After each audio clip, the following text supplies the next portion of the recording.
Hospital के bed पर लेटी तिरसा अपने पूरे होशो हवास में नहीं थी। उसने सामने डॉक्टर को देखा और धीमी आवाज़ में बोली, कबीर। फिर बेहोश हो गई। डॉक्टर कबीर अचानक क्यों तिरसा को इतने सालों बाद ऐसी हालत में देखकर हैरान था। वह समझ नहीं पा रहा था कि वह क्या करे। डॉक्टर कबीर तिरसा की यह हालत देख उसका कलेजा फटा जा रहा था। उसके जख्म, दर्द, तकलीफ़ उससे देखी नहीं गई। वो भागकर अपने कैबिन में आ गया। उससे तिरसा के जख्म बर्दाश्त नहीं हो रहे थे। पहली बार किसी के जख्मों से इतनी तकलीफ़ हुई थी। ये जख्म सीधे दिल को तकलीफ़ पहुंचा रहे थे। वैसे तो वो बहुत बड़े बड़े ऑपरेशन कर चुका था। कई गंभीर एक्सीडेंट में हाथ या पैर खो चुके लोगों का सफलतापूर्वक इलाज कर चुका था।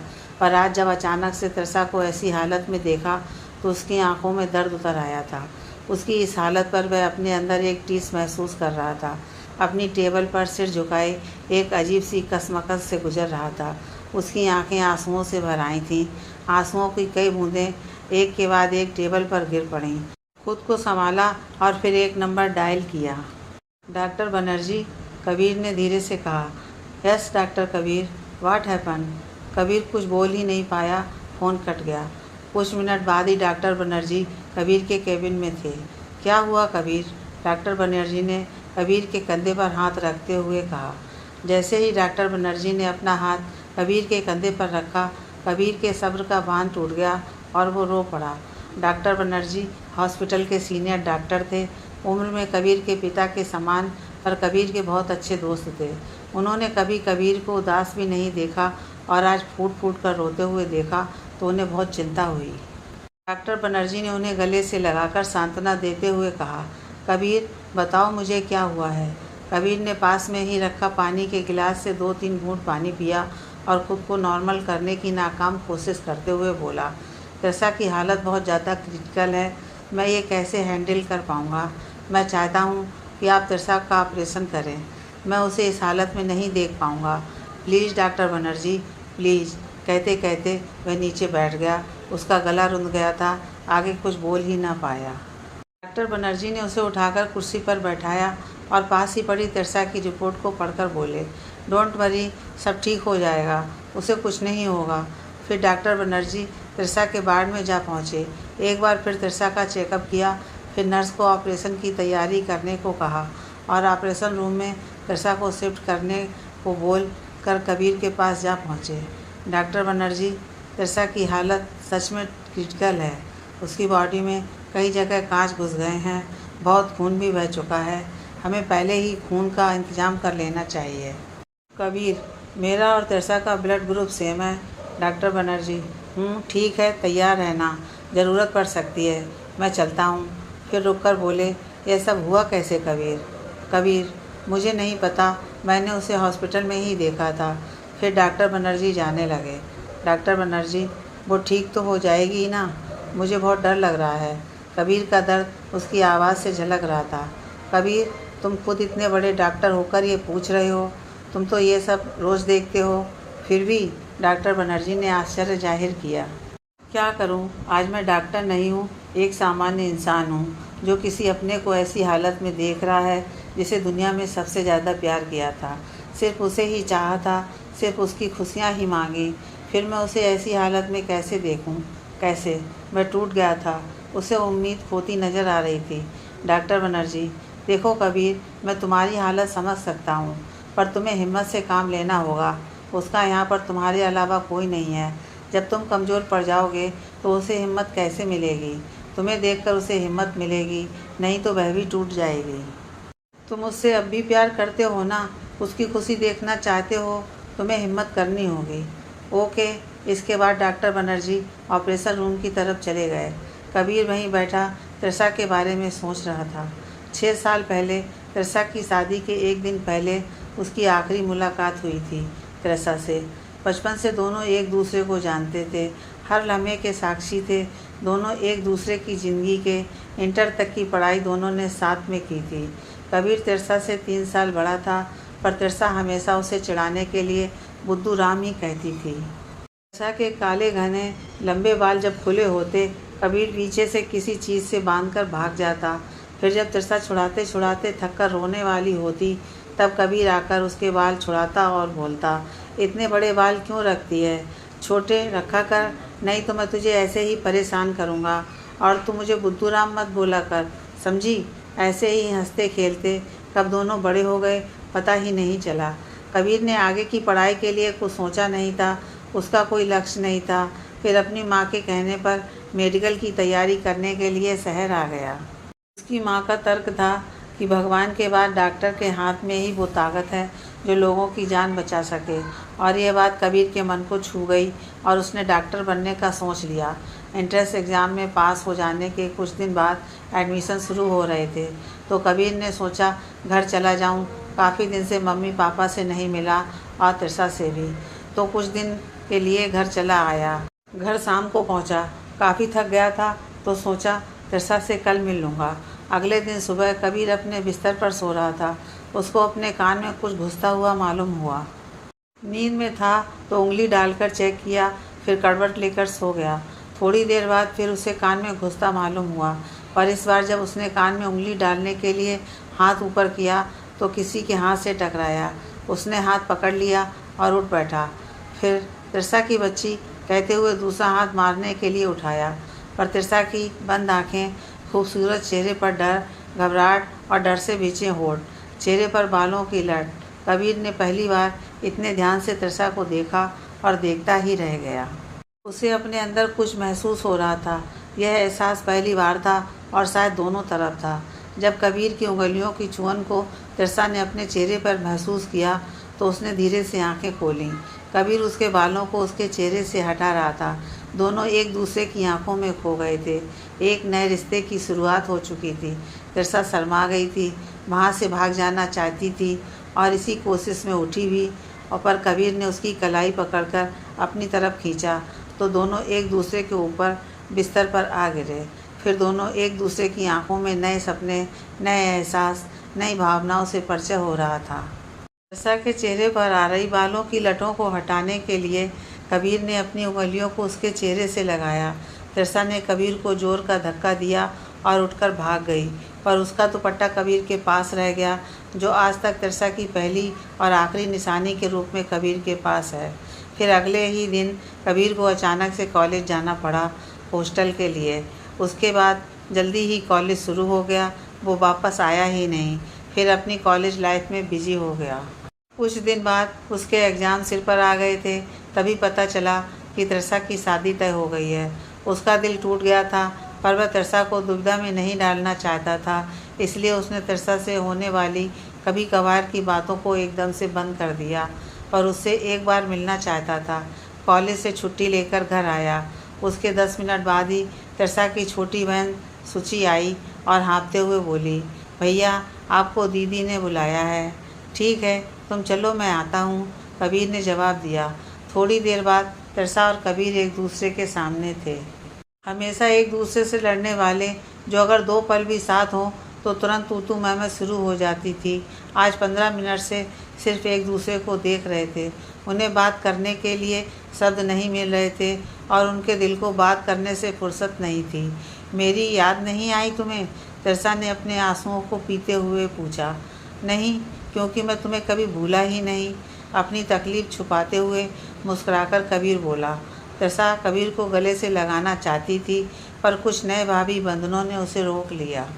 ये तुम्हारी शादी का तोहफा, तुम हमेशा खुश रहो, कांपते हाथों से उसकी तरफ बढ़ाया। उसकी आवाज़ बड़ी मुश्किल से निकल रही थी। आज क्यों? शादी तो कल है ना, तिरसा ने कहा। मैं कल नहीं आ पाऊँगा, वापस जा रहा हूँ, एग्ज़ाम शुरू होने वाले हैं ना, अपने दर्द का घूंट पीते हुए बोला। मेरी शादी के लिए भी नहीं रुकोगे? रुंधे गले से तिरसा ने कहा। मैं रुक गया तो शायद तुम शादी ही ना कर पाओ। कबीर की आंखों में आंसू की एक बूंद टपक पड़ी।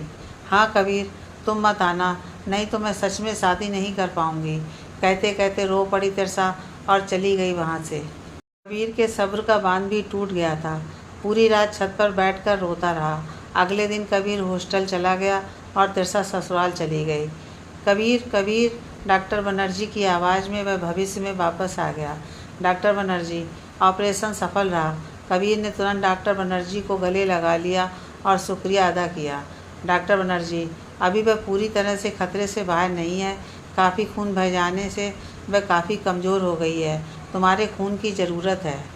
ये 8 घंटे बहुत मायने रखते हैं, क्योंकि हाथ पैर पीठ के अलावा बहुत सारे कांच के टुकड़े उसकी कनपट्टी के पास मिले हैं, जो थोड़े रिस्की हो सकते हैं। खुद को संभालता हुआ कबीर तिरसा को खून देने के बाद बाहर पड़ी बेंच पर बैठ तिरसा के बारे में सोच रहा था। उसे थोड़ी कमजोरी महसूस हो रही थी। डॉक्टर बनर्जी उसके लिए जूस लेकर आए और उसके पास बैठते हुए बोले, हिम्मत रखो, सब ठीक हो जाएगा और उसके घर वालों को खबर कर दो। कबीर, मेरे पास किसी का कांटेक्ट नहीं है। तिरसा की शादी के बाद मैंने घर जाना बंद कर दिया तो पापा ने कॉलेज के पास ही घर ले लिया था। फिर हम कभी वापस गए ही नहीं। डॉक्टर बनर्जी, तो उसकी देखभाल की जिम्मेदारी कौन लेगा? उसे एक अच्छे केयर की सख्त ज़रूरत है। मैं हूँ ना, मैं उसे अपने फ्लैट पर ले जाऊँगा, मैं उसकी देखभाल करूँगा, कबीर ने कहा। डॉक्टर बनर्जी, पर वह शादीशुदा है, ऐसे कैसे तुम उसे अपने घर में रख सकते हो? कबीर, मैं जानता हूँ, पर इस समय मैं किसी और पर विश्वास नहीं कर सकता। और फिर यहाँ मेरे अलावा कौन है उसका? उसके पति, घरवाले, रिश्तेदार कोई तो नहीं है। किसी का कुछ पता नहीं है। वो लोग भी तिरसा को ऐसी हालत में कैसे देखेंगे? इसलिए जब तक ठीक ना हो जाए मेरे साथ रहेगी। फिर वह जहाँ जाना चाहेगी मैं छोड़ जाऊँगा। डॉक्टर बनर्जी ने सहमति जताई। शाम के 6 बज रहे थे। कुछ देर कबीर के पास बैठने के बाद घर जाने के लिए खड़े हो गए और ज़रूरत पड़ने पर कॉल करने का कहा और चले गए। कबीर जाकर तिरसा के पास बैठ गया। वह तिरसा के साथ हुए इस भयानक हादसे के बारे में सोच रहा था, पर किसी निष्कर्ष पर नहीं पहुंच सका, पर सोचते सोचते वहीं सो गया। सुबह के 7 बज चुके थे। कबीर उठा तो उसने देखा वह अपने कैबिन में है। फिर सामने से आते हुए डॉक्टर बनर्जी मुस्कुराकर बोले, मैं लेके आया हूँ तुम्हें। तुम गहरी नींद में थे तो जगाना ठीक नहीं समझा। तुम तिरसा के बेड के पास ही सो गए थे। होश आया उसे? कबीर ने उत्तेजित होकर पूछा। डॉक्टर बनर्जी ने नामे सिर हिलाया। कबीर भागकर तिरसा के पास पहुंचा।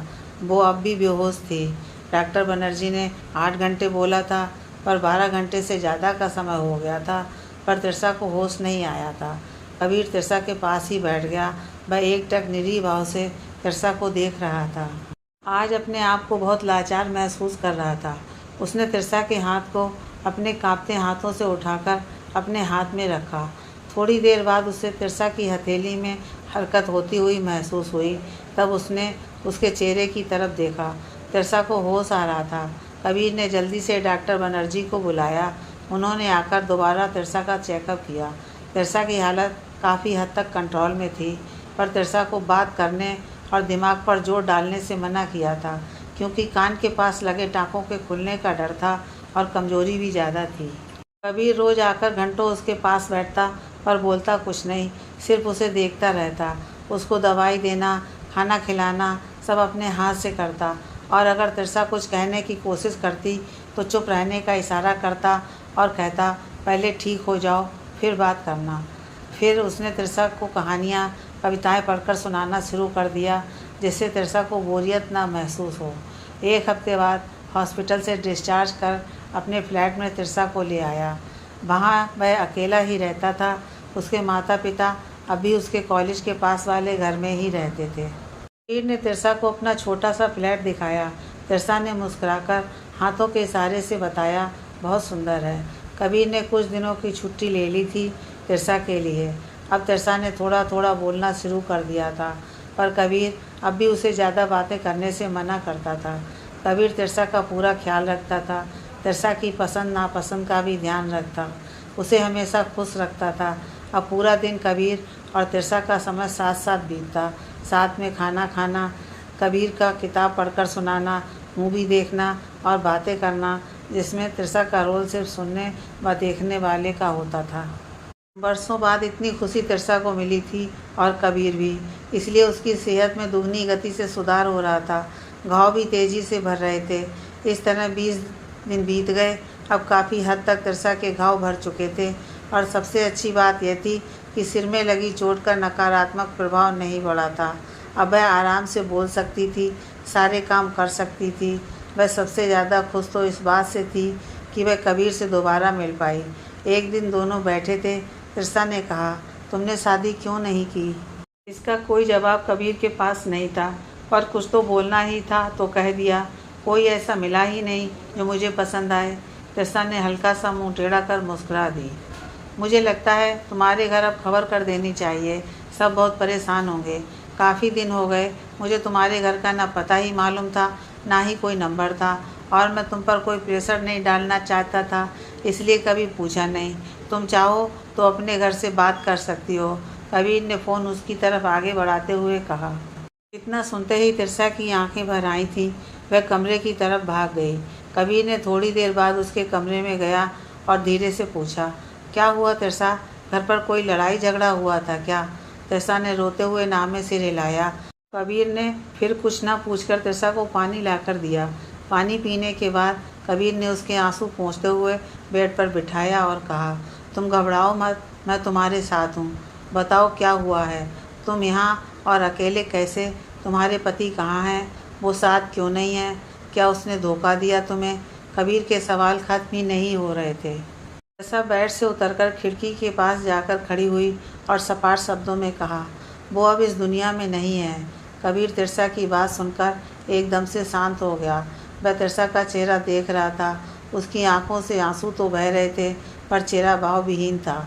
उसे तिरसा के लिए डर लग रहा था।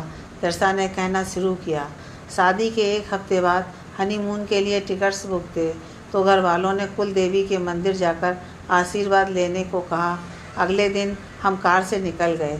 कुल देवी के मंदिर से वापस आते समय हमारी कार का बहुत भयंकर एक्सीडेंट हो गया, जिसमें मैं तो बच गई पर रोहन ना बच सका। इसके बाद मेरे ससुराल वालों ने मुझे यह कहकर मेरे घर वापस भेज दिया कि मैं मनहूस हूँ, मैं उनके बेटे को खा गई।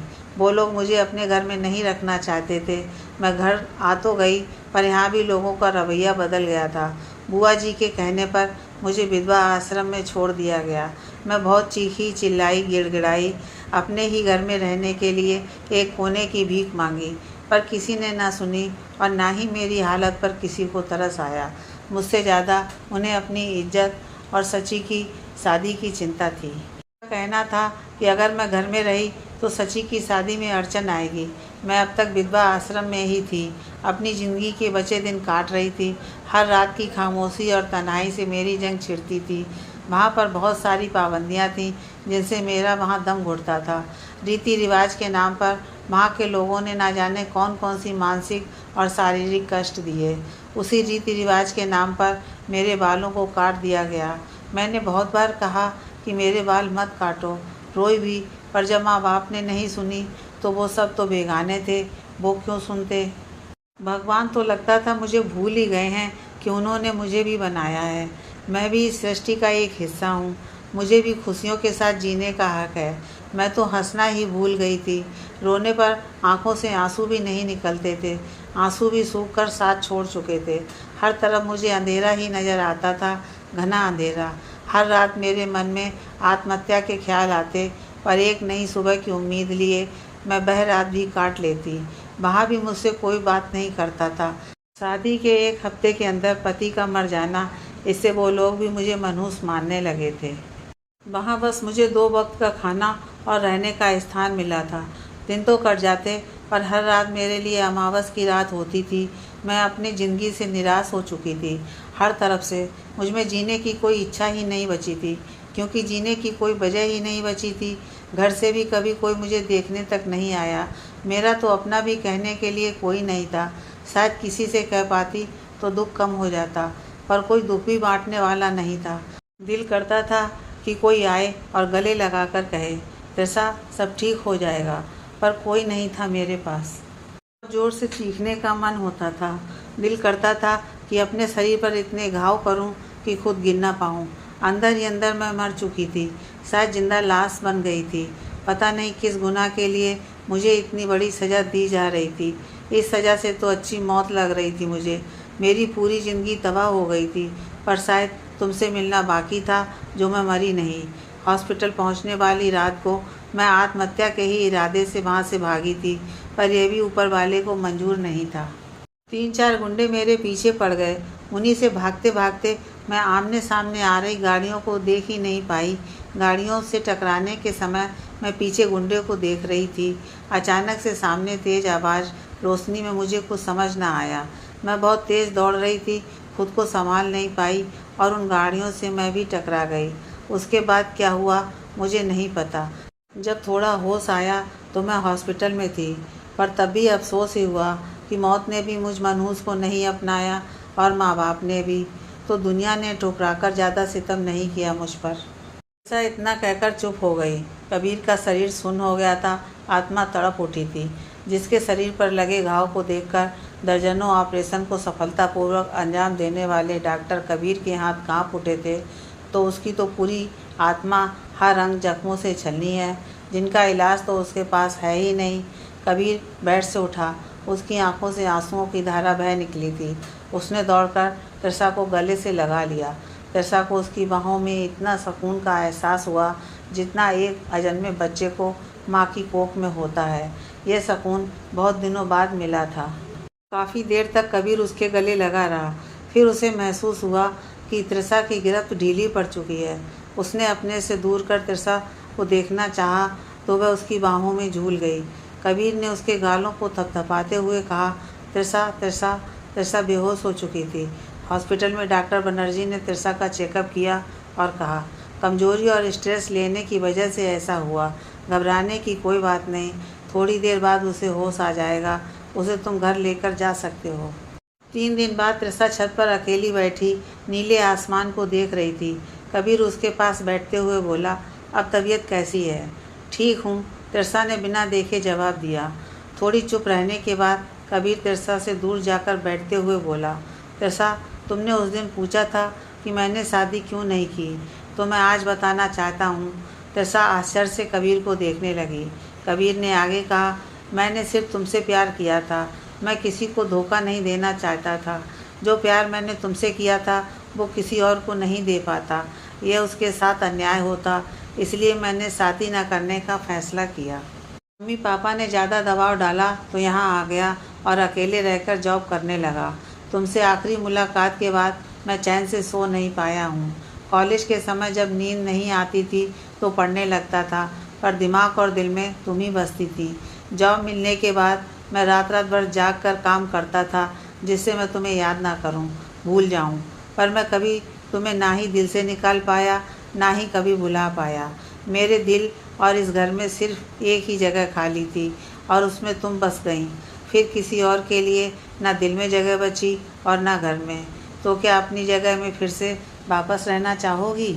मेरी उजड़ी दुनिया को आबाद करना चाहोगी? तिरसा की आंखों में आंसू और खुशियों ने दस्तक दे दी थी। वह दौड़कर कबीर के सीने से जा लगी। दोनों एक दूसरे की बाहों में आज उम्र भर का सुकून महसूस कर रहे थे। उन दोनों को यूँ देखकर लग रहा था कि जैसे वो सदियों के बिछड़े हैं जो इस जन्म में आकर मिले हैं।